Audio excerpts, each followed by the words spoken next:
My name is Alicia Keys. Thank you.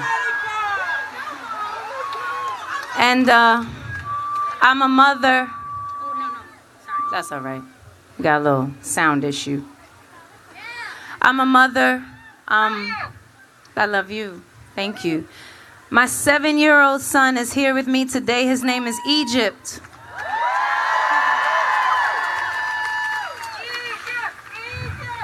And I couldn't even imagine not being able to find him. I couldn't even imagine being separated from him or scared about how he's being treated. So this is all of our fight, because if it can happen to any child, it can happen to my child and your child and all of our children.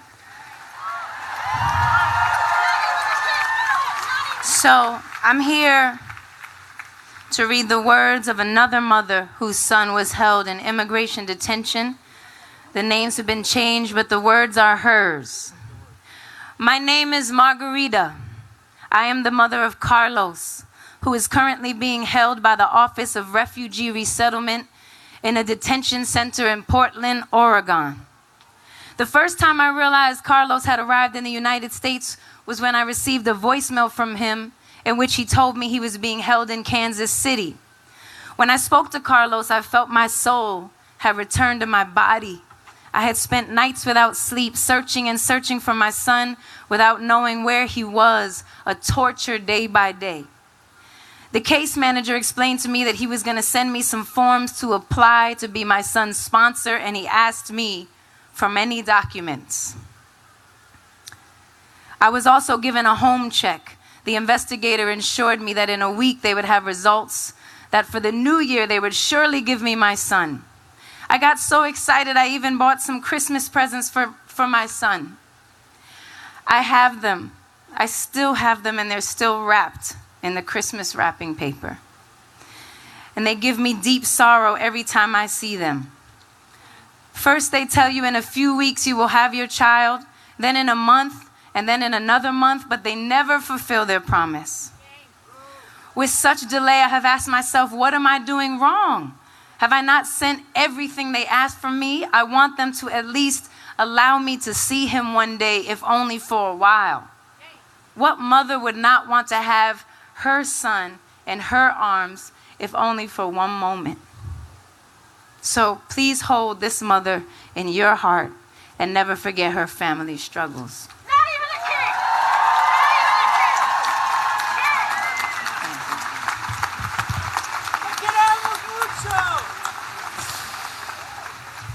My name is America Ferrera. And I am here not only as a brand new mother, as the proud child of Honduran immigrants, and not only as an American who sees it as her duty to be here defending justice. I am here as a human being with a beating heart who can feel pain, who understands compassion, and who can easily imagine what it must feel like to struggle the way families are struggling right now. It is easy to imagine that I would hope that if it was my family being torn apart, if it was my brother being arbitrarily criminalized, if it was my sister being banned, then someone would stand up for me and my family.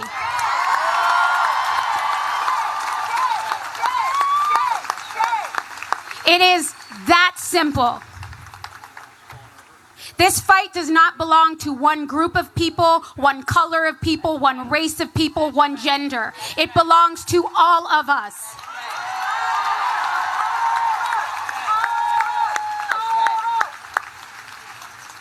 What makes humans remarkable is our capacity to imagine.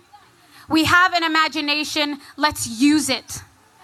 As I read these words from a grandfather who was fighting to be reunited, who is fighting to be reunited with his granddaughter, I want you to imagine that this is your child, that you are this grandfather.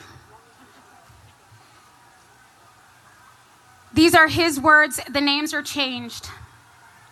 I am the grandfather of Teresa, who is currently detained at Shiloh Residential Treatment Center.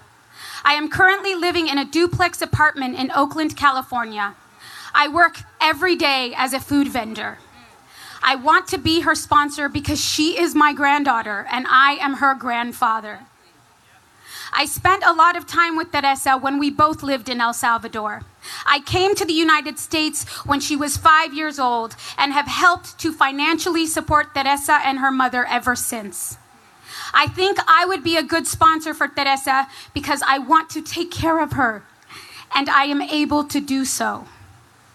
In February 2018, a home investigator came to my house. She asked me a lot of questions and had me fill out a lot of paperwork. I got the impression that the home investigator didn't think I made enough money to be able to support Teresa and myself. I know I don't make a lot of money, but I make enough to care for Teresa. Everything I have, I will give to her. I have not heard anything since then. When I reached out to the social worker at the Shiloh Treatment Center, she told me that the Office of Refugee Resettlement threw out my application.